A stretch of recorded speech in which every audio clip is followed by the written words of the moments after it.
Irene Murindahabi yambitswe ingofero y'abasaza ndetse y'ubukwe bwa Vestine muri rusange. Ni mu gihe ino ngofero bayimwambitse ariko ntago yarayikwiriye. Ni ikimenyetso kigaragaza yuko Vestine nta babyeyi agira cyangwa nta papa wagira. Iyi ngofero yambikwa na se w'umukobwa. Ni mu gihe rero Irene Murindahabi bamwambitse ino ngofero. Ni mu gihe Dorcas we yararaho hafi nawe ariko byitegereza Vestine muri rusange. Ejo barakoye ndetse Vestine ejo ubukwe bwabo bwarabaye. Bamwe na bamwe muri kwibaza ati se Vestine agiye kujya hanze agiye kubana n'uno mugabo cyangwa araguma ino iwacu mu Rwanda. Ni mu gihe uno mugabo atuye hano mu gihugu cy'u Rwanda ndetse n'umunyamahanga ariko atuye mu gihugu cy'u Rwanda. Ni mu gihe bazaba bakibanye hano mu Rwanda kubera ko afite ibikorwa byinshi cyangwa ibikorwa remezo rusange byaba byarira umusaruro cyangwa bibafite inyungu. Ni igihe Irene Murindahabi ureberera uno mwana w'umukobwa cyangwa ari n'umujyanama we buri gihe ureberera inyungu ziwe. Yambitswe ingofero y'abasaza mu buryo bwo kumushimira ko yafashe cyangwa abana yabitayeho neza cyane. Ni mu gihe Dorcas Murindahabi yigize kumubaza ati se wowe uzashaka ryari, arangije aramubwira ati ngewe reka ni ukuvuga ngo ngewe ntago ari vuba ahangaha kuba ko haracyari igihe kinini. Ngewe nkeneye kwigira kaminuza, ntago nshaka gukora nk'ibyo Vestine yakoze, wapi ngewe rwose. Mu gihe Vestine yamubwiraga ati ntago uzi icyo Imana iguteganyiriza nk'abantu dukorera Imana kandi turi abakozi b'Imana, nawe ejo wabona haje iwawe akahita akurongora ukava mu nzira. Ni mu gihe Dorcas yamuhakaniye. Vestine rero reka tugaruke ku bukwe bwa Vestine muri rusange. Vestine yari afite ubukwe bwiza, ubukwe bumeze neza. Ubu bukwe ni ubukwe bw'imboneka rimwe. Ni ukuvuga ngo aba bantu bafite amafaranga arambuye. Jya kureba amavideo kuri poste za Kidasamura Movie cyangwa Kidasamura TV Rwanda, jyaho urebe poste, urebe amavideo y'ubukwe bwabo cyangwa urebe ibintu bagiye bakoresha mu bukwe cyangwa urebe kuntu amasaro asari bakoreyemo adekoye. Irene Murindahabi, Irene yambitswe ingofero y'abasaza mu bukwe bwa Vestine. Amafoto Irene Murindahabi asanzwe ari umujyanama kandi areberera inyungu za Ishimwe Vestine. Ni ukuvuga ngo yitwa Ishimwe Vestine. Nyaboneka mutazabimwitiranye, bano bana barangana kandi nibangana ariko nyine bajya kungana ariko bajya gusa. Ni ukuvuga ngo yitwa Ishimwe Vestine.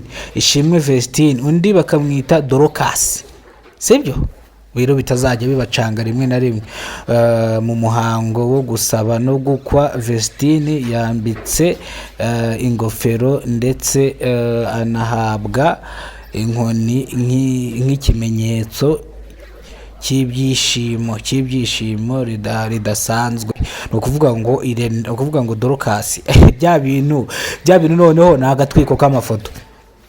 Bya bintu nta gatwiko k'amafoto. Ni ukuvuga ngo Irene Murindahabi umuntu wamwambitse ingofero ni Vestine.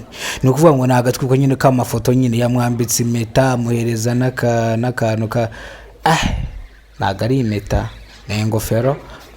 Mutaza kugira ngo bino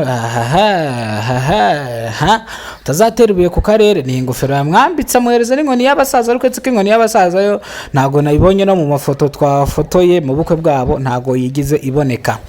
Ni mu gihe Vestine na Dorcas ubu ngubu bagiye gutandukana byeruye kuko umwe agiye gutura mu gihugu cy'amahanga, undi agume mu Rwanda akomeze amashuri ye nk'uko bisanzwe. Gusa abantu bibaza ku muziki wabo wa gospel, umuziki wabo wa gospel rwose wo urahari. Bazajya bakora indirimbo ndetse bazibagezeho cyangwa bazaprodinga kuri YouTube muzibone. Ni mu gihe bano bana bari bamaze igihe kinini bakora akazi kabo neza, mu gihe bari barangije segonderi muri rusange, umwaka w'amashuri wa gatandatu wisumbuye, mu gihe begeraga gufata kaminuza cyangwa bari bagiye kwiga kaminuza. Ariko Vestine we yatangaje ko agomba gukomeza akiga kaminuza n'ubundi nta kirenze cyangwa nta bintu bisanzwe ko agiye gushaka umugabo, ntago bibyamubuza kutiga kaminuza. Ni mu gihe bamwe namwe bari kwibaza uyu mwana nimba yarabitekerezaho cyangwa yarahubutse, ariko uyu mwana avuze ko yabitekerejeho.